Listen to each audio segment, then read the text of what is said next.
just imagine stepping out your door on a bustling city night and seeing the Milky Way sprawled across the sky. Wow.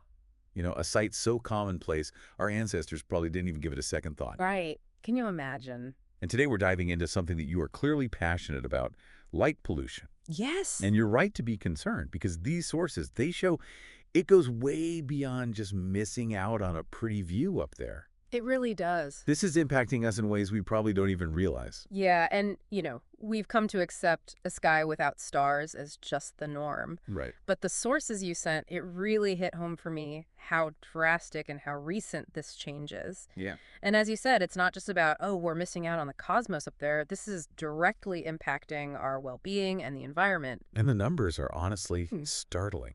One source mentioned that light pollution is increasing twice as fast as the population is. Wow. So it's not just that we have more people, it's that each person, we're using more and more light. We are. So from your perspective, why is that so alarming? Well, for one, it points to this culture of just overconsumption, which has ripple effects, climate change, resource depletion. We're illuminating empty parking lots while our energy grids are stretched thin. It's true. And it's not just the amount of light, it's the type of light. Okay. And this excerpt about LEDs caught my eye because aren't they supposed to be like the efficient option? I know. That's what I thought too. I was surprised to see it in the source as well. Right? I was like, wait a minute. I thought switching to LEDs was supposed to be the solution, Right. not part of the problem. Isn't that why everyone's making the change? Exactly. And that's where it gets interesting because the lower cost of LEDs has ironically fueled the problem. All right. Because they're cheaper to run, people are putting more and more, and they're unnecessarily bright. Oh, tell me about it. Think about those. They just upgraded the street lights on my street with LEDs. Oh, no. And it's just so bright, it feels like I'm living on a movie set 24/7. Wow. It's brutal. Instead of that soft orange glow, it's this harsh white light. Yeah. Is that kind of what the source is getting at? With this whole cheaper LEDs backfiring. Exactly. It's like getting a discount at the all-you-can-eat buffet and then ending up with a stomachache because you just can't resist a second, maybe even a third helping. Right, yeah. And this actually ties into another point that the source makes about human adaptation. We are so accustomed to being bathed in artificial light. We've lost sight of what's natural, what our bodies actually need. We've completely normalized overillumination. Yes. But the source takes it a step further. Okay. And connects light pollution to the Declaration of Independence. Oh, wow. It argues that light pollution is a threat to life, liberty, and the pursuit of happiness. Yeah. Which I read it, I was like, okay, that sounds a little dramatic. Right. But the more I think about it, I'm like, interesting. It's pretty clever. Yeah. So tell me more about that. How does light pollution threaten our life exactly? I mean, the source seems to be saying it's not just about stargazing. Right.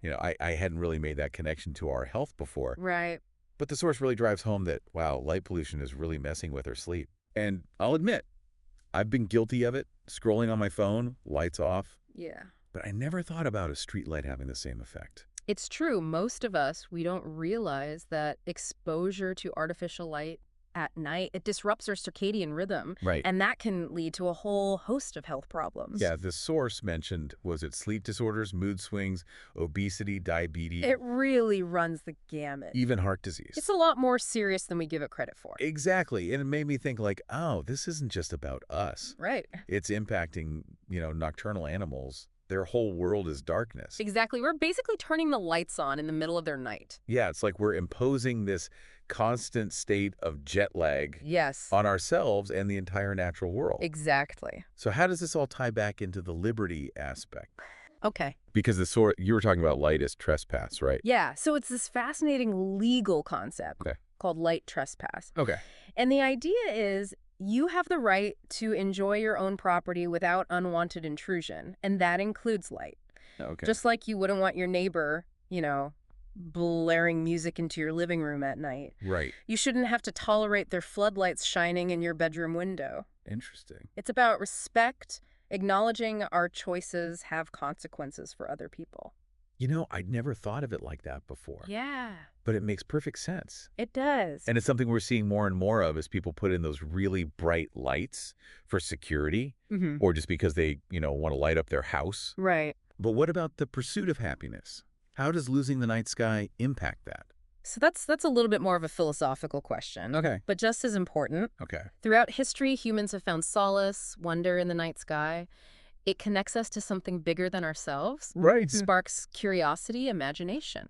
Yeah. So by polluting that, we're not just losing a pretty view, we're diminishing our ability to experience awe, wonder, that sense of connection to the cosmos. It's true. There is something incredibly humbling about looking up and seeing the vastness of space put your problems in perspective. It does. But, the source doesn't just leave us with the problem. It does offer solutions, right? It does. What can the average person listening to this actually do to combat light pollution? That's the good news. We don't have to revert to living by candlelight. Okay, good. The key here is intentional lighting. Okay, so what does that look like in practice? So think of it this way. You want to use the right amount of light Okay. in the right place at the right time. The right amount of light in the right place at the right time. Exactly. Okay, I like that. That's a good mantra. Right.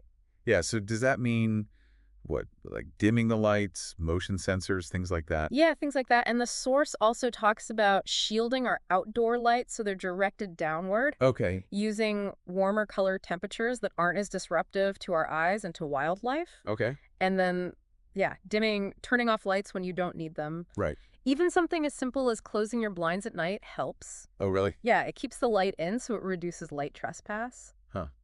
Never thought about that. Yeah, interesting. A lot of these solutions they're surprisingly easy and affordable. Yeah, because it's not like we're talking about like a massive infrastructure overhaul or anything. It's things we can all kind of do on our own, Exactly. in our homes, in our communities. Yes. The source also mentioned Turner Farm Park Observatory, Yes. which is right in our area. Yes. And they're working to become like an official urban night sky place. They're doing some really great work. That's so cool. It's a great example of how, local initiatives can make a difference, Yeah. educating the public, advocating for these responsible lighting policies, and preserving these spaces where we can all go and still experience the magic of a naturally dark sky. That's amazing. It's really encouraging to know that there are people and organizations out there, fighting for our right to darkness. Yes. It really makes you wonder, if the Founding Fathers had to contend with light pollution, would they have included that in the Declaration of Independence? Right.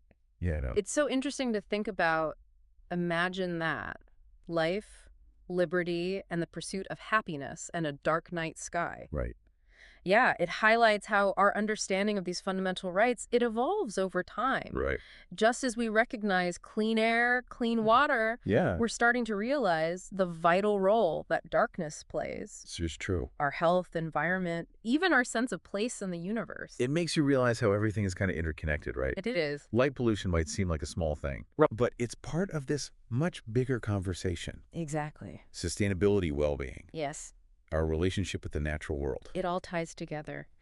Well, as we wrap up this deep dive, I'm honestly left feeling hopeful, Good. but also with a sense of responsibility. Yeah. So to our listener who brought this to our attention, thank you Yes. Thank you. for sparking this conversation. It was really insightful. It really was. And to everyone listening, we encourage you to learn more about light pollution, how you can make a difference. Yes. Maybe there's an initiative in your community. Right? Or maybe you can start by just changing a light bulb.